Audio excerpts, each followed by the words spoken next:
Alrighty then. Thank you for tuning in. I'm Matthew Baker of Beautiful New York Tours.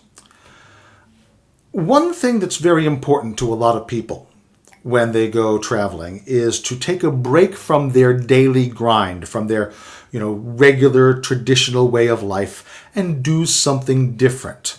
However, that said, it is equally important for people to maintain the habits and customs that they value even when they are away from home. Now, they might maintain these customs a little differently from the way they do at home, but they don't want to abandon them entirely.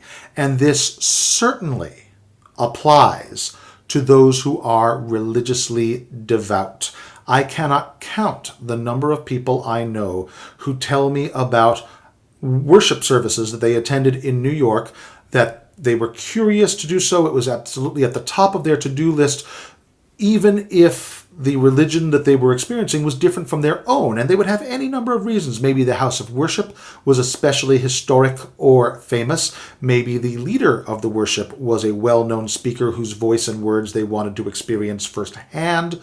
Or maybe they had simply heard about this godless city that is all about, liquor and loose women and, rebellion and things like that. And they wanted to see how we New Yorkers are when we're feeling penitent the next morning.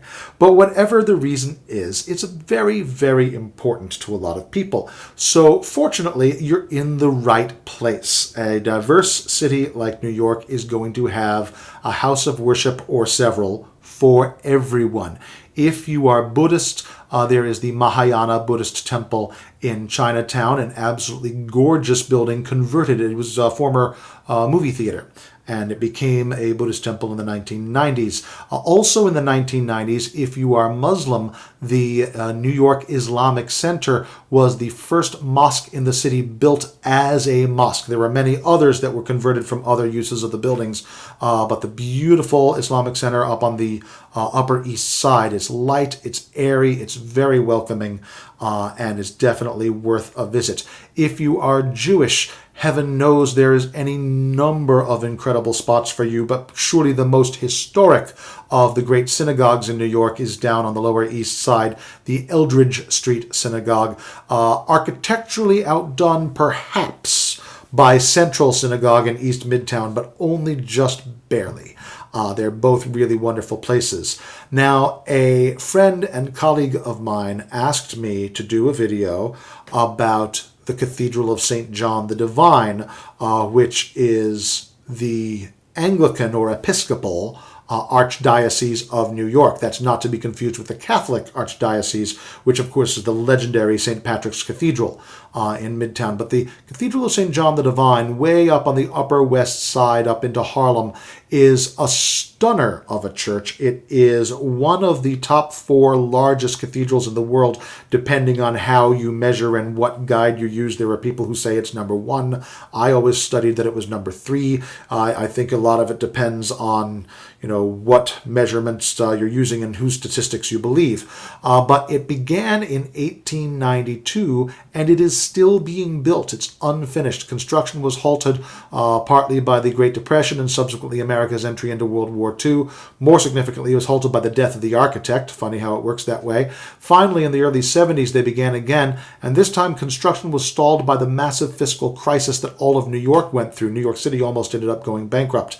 In the late 70s, they began again, slowly but surely. When and if it is completed, the Cathedral of St. John the Divine will hold the title for the largest cathedral in the world outright, unless, of course, some other in-progress construction beats it to the punch, and that is entirely possible. Now, it is a lovely place both inside and out. Most people come in by the side doors. The big bronze doors in the center open very rarely, only for major ceremonies. One of the most famous of those in early October is the Blessing of the Animals. People bring their pets, their dogs, their cats, their fish, their birds to be blessed. Also large animals from the Bronx Zoo. An elephant has gone through those doors, so has a llama, a camel, and a giraffe. I have never managed to attend this. I've always wondered how they managed to keep these animals on a lead. Now, the stained glass crown jewel of any major church building tends to be its rose window. The Cathedral of St. John the Divine has two.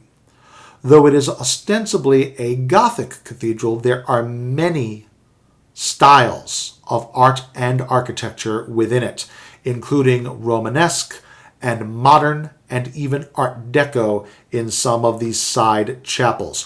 One of my favorite things to visit whenever I go there is the aluminum triptych designed by Keith Haring shortly before he died. That unmistakable Haring style. When you see it, you realize that there is modern art in this Gothic house of worship, and it's pretty amazing. There are wonderful things to see there, but of course the reason you go is to attend a service. The very first worship service of any kind I attended when I moved to New York at 18 and came here to live was a midnight mass on Christmas Eve at the Cathedral of St. John the Divine.